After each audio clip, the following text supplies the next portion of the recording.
اعوذ باللہ من الشیطان الرجیم، بسم اللہ الرحمن الرحیم۔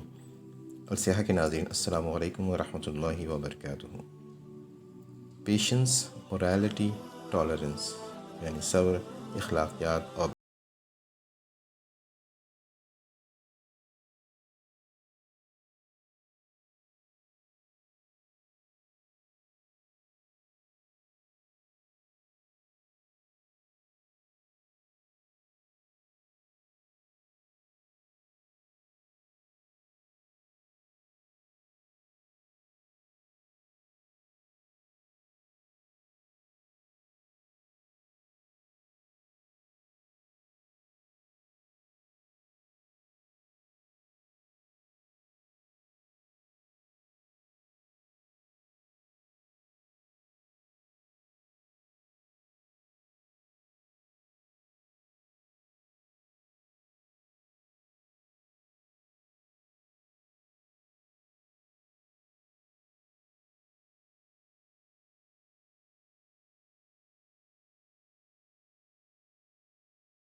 کہ زیادہ اور فکر کیے بغیر روزمرہ کی زندگی میں نظر آئیں۔ ناظرین، ہمارا آج کا معاشرہ انتقامی ہے، یعنی اچھا کرو گے تو اچھا کریں گے، برا کرو گے تو برا کریں گے، جیسا اور جتنا کہو گے اتنا ہی بلکہ اس سے زیادہ سنو گے، ایک کہو گے تو 10 سنائیں گے۔ یہ ہے ہمارا آج کا ماحول۔ ناظرین، اختلافات جتنے بھی ہوں دوسروں سے، صبر کرنا اور برداشت کرنا یہی اخلاق ہے۔ یعنی کوئی اگر آپ کو سلام کرنے میں پہل نہ کرے، چاہے وہ چھوٹا ہو یا بڑا، آپ سلام میں پہل کریں۔ ہمارے پیارے نبی کریم صلی اللہ علیہ وسلم سلام میں ہمیشہ پہل کیا کرتے تھے۔ کوئی اگر قطع تعلق کرنا چاہتا ہے، توڑنا چاہتا ہے، تو ہمیں چاہیے کہ اسے جوڑیں۔ اپنے مسلمان بھائی سے 3 دن سے زیادہ بات چیت بند کرنا اسلام میں جائز نہیں۔ کوئی اگر گالی دیتا ہے تو جواب میں گالی نہیں دینی چاہیے، بلکہ اسے دعا دینی چاہیے کہ اللہ اسے نیک ہدایت دے۔ کوئی اگر غیبت کرتا ہے تو اس کے بدلے میں اس کی تعریف کرنی چاہیے۔ ناظرین، کوئی زندگی بھر اللہ کو یاد کرتا رہے، نماز پڑھتا رہے، لیکن وہ مقام حاصل نہیں کر سکتا جو ایک اچھے اخلاق والا اللہ کے دربار میں حاصل کر لیتا ہے۔ ہمارے پیارے نبی کریم صلی اللہ علیہ وسلم کا ارشاد ہے کہ انسان اپنے اچھے اخلاق کی وجہ سے ان لوگوں کا مقام حاصل کر لیتا ہے جو دن میں روزے رکھتے ہیں اور راتوں کو اٹھ کر عبادت کرتے ہیں۔ اچھے اخلاق انسان کے گناہوں کو دھو ڈالتے ہیں۔ خوش اخلاقی کی کوئی قیمت ادا نہیں کرنی پڑتی، لیکن خوش اخلاقی سے انسان کا وقار بڑھ جاتا ہے۔